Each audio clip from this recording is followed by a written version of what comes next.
dengan posisi nyamannya Nak Leli. Di sini temennya Nak Leli datang ke ruang BK. Sebelumnya Nak Leli ini dari kelas berapa ya?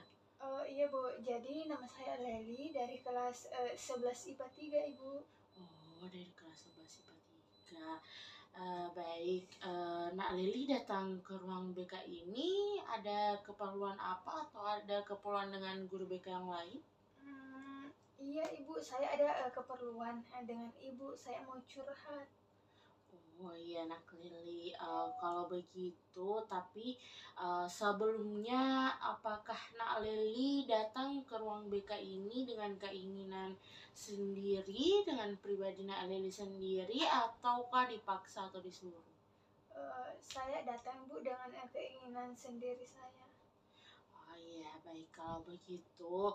Nah, sebelum kita lanjut, jika begitu, Nak Leli, apakah Nak Leli sudah pernah mengikuti sebelumnya proses konseling atau belum? Belum pernah Ibu. Baik, jika seperti itu, Nak Leli terlebih dahulu harus tahu bahwasanya proses konseling ini merupakan bantuan yang diberikan oleh konselor kepada konseli, seperti Nak Leli. Nah, dan di sini terdapat dua asas. Yang pertama adalah asas keterbukaan, di mana Nak Leli di sini apa yang menjanggal di pikiran Nak Leli, apa yang ingin Nak Leli ungkapkan, silahkan Nak Leli ungkapkan secara langsung saja. Dan asas kedua itu adalah asas kerahasiaan, di mana apa-apa yang Nak Leli ceritakan, apa-apa yang Nak Leli ungkapkan akan Ibu rahasiakan, dan tentunya di ruangan ini. Dan di sini Nak Leli bisa terbuka dengan apa yang Nak Leli rasakan, apa yang ada di dalam masalah Nak Leli dan yang Nak Leli alami.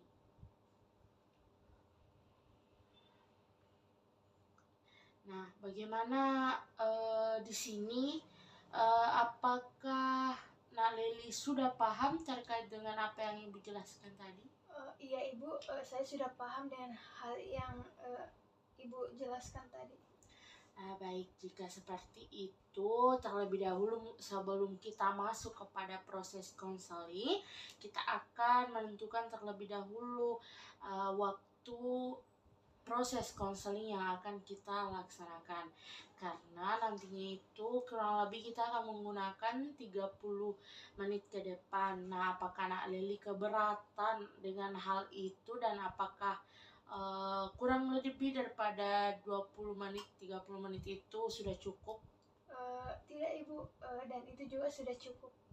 Baik, jika begitu kita lanjut saja ke sesi konseling. Nah, di sini silahkan Nak Leli ungkapkan dan ceritakan segala apa yang ada di dalam diri Nak Leli yang Nak Leli rasa menjanggal.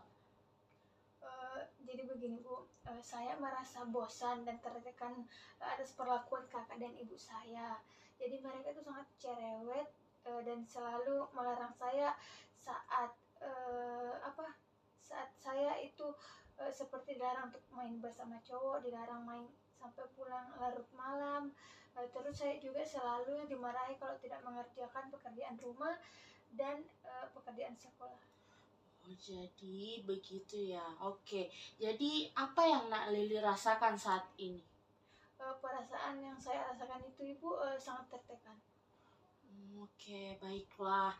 Adakah semacam keinginan dari diri Nak Leli ingin menjadi seperti teman-teman Nak Leli misalnya? Jadi Bu, saya juga itu pengen bebas seperti teman-teman yang lain dalam melakukan sesuatu.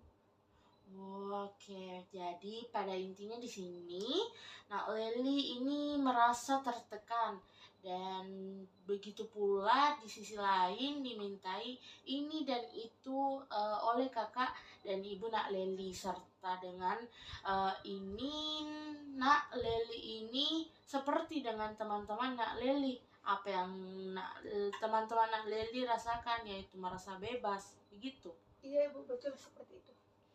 Baik, jika seperti itu, pada kesempatan kali ini di sesi konseling ini Ibu mempunyai salah satu teknik di mana yang bisa kita gunakan bersama kemudian dalam membantu Nak Leli ini dalam mengatasi masalah yang sedang dialami. Nak Leli ini namanya teknik reframing.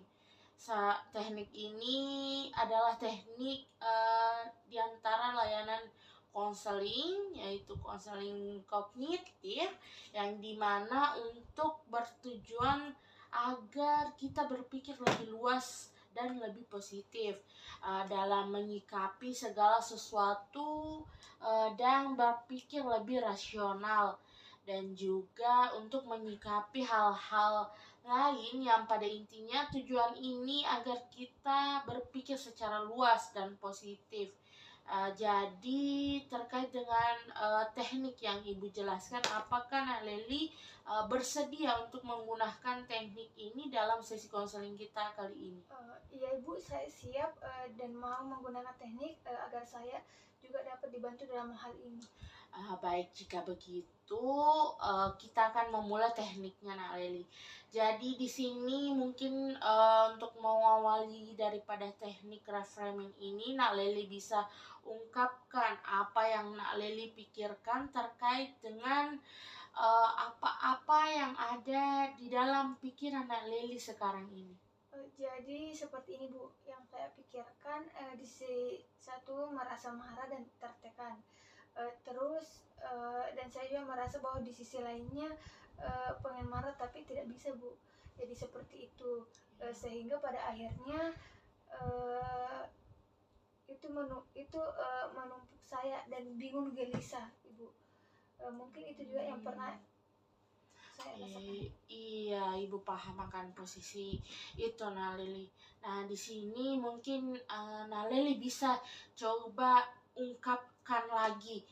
Kenapa sih bisa sampai Nak Leli memikirkan perasaan tersebut di dalam diri Nak Leli seperti itu? Jadi begini Bu, saya itu selalu cerewet. Jika saya keluar malam untuk bermain, sedangkan untuk kakak saya dia tuh selalu menyuruh saya dan menyerang dan melakukan dan dalam belajar tuh dalam melakukan belajar dan dalam pekerjaan rumah. Ya, baik.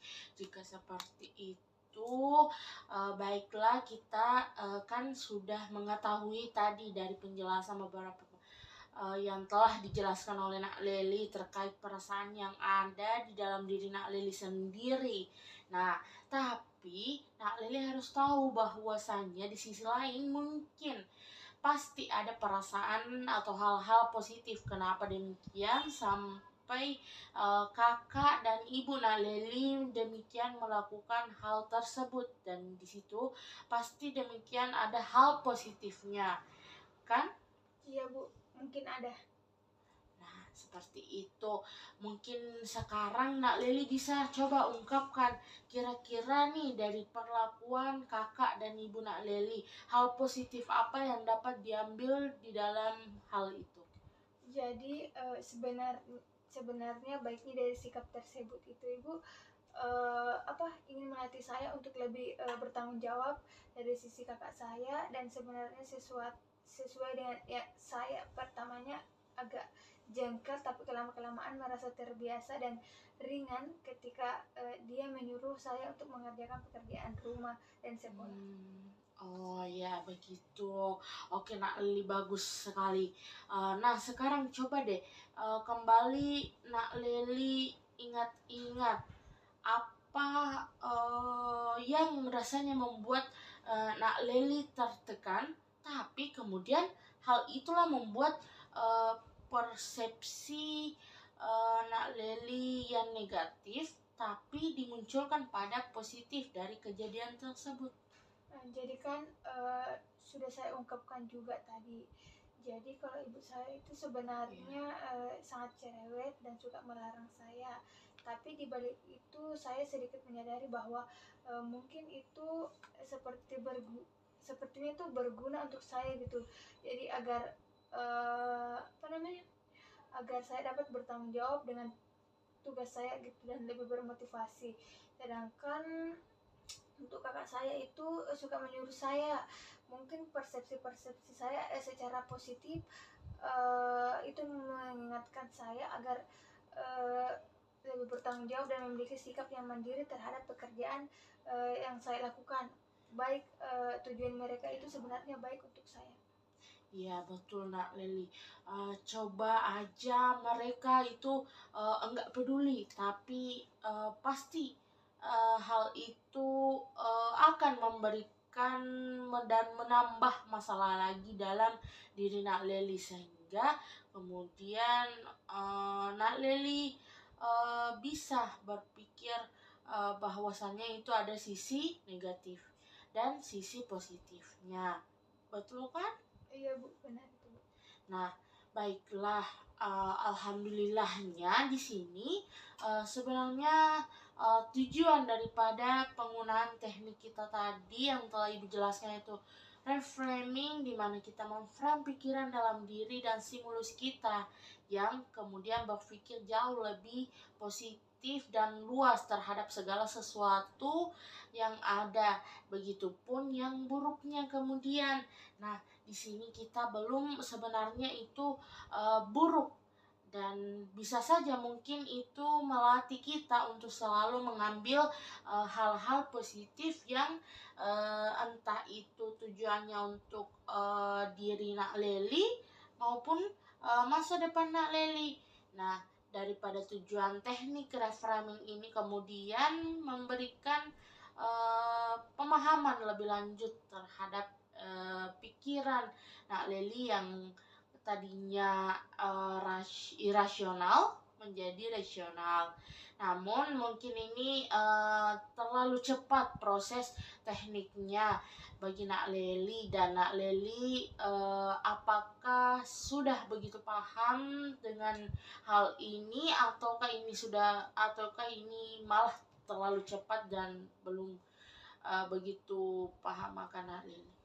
Iya Bu, tidak terlalu cepat dan sudah sangat baik penyampaiannya dan bantuannya dalam penerapan teknik ini, dan saya juga sudah paham dan merasa lega serta cara berpikir saya itu sudah merasa luas. Jika begitu, alhamdulillah ya. Untuk itu, Nak Leli juga perlu mengetahui bahwasannya perlu ada latihan dan penggunaan kembali terkait dengan teknik ini. Teknik reframing ini di dalam kehidupan sehari-hari Nak Leli. Nah, bukan hanya ada pada konseling yang berlangsung saat ini.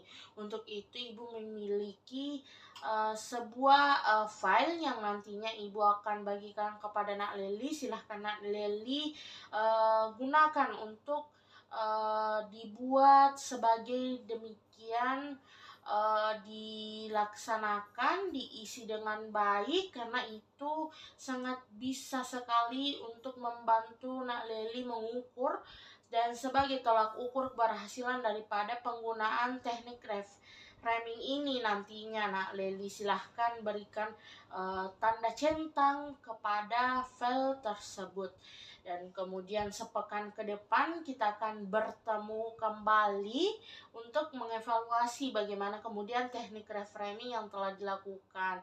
Dan itu mungkin untuk konseling kita pada hari ini, dan mungkin daripada apa yang Ibu tanyakan tadi bisa dilakukan oleh Nak Leli. Baik Ibu, saya akan melakukannya. Baik, jika begitu cukup sampai di sini. Apakah masih ada yang Nak Leli ingin tanyakan? Dari saya Ibu sudah cukup. Baik, jika begitu kita akan bertemu kembali, dan cukup sekian untuk konseling kita hari ini. Kita akan bertemu kepada pekan depan. Sekian mungkin. Wassalamualaikum warahmatullahi wabarakatuh. Iya Bu, saya juga berharap hal tersebut akan bermanfaat untuk saya. Ya, baik. Mungkin sekiranya sesi konseling ini juga kemudian dapat memberikan sebuah hal yang menjadi dimana pikiran Nak Leli menjadi lebih leluasa kembali dan lebih berpikir rasional bagi Nak Leli, dan juga keluar daripada jebakan pikiran irasional yang ada di dalam Nak Leli. Begitupun untuk kedepannya. Iya Bu, terima kasih sebelumnya Bu.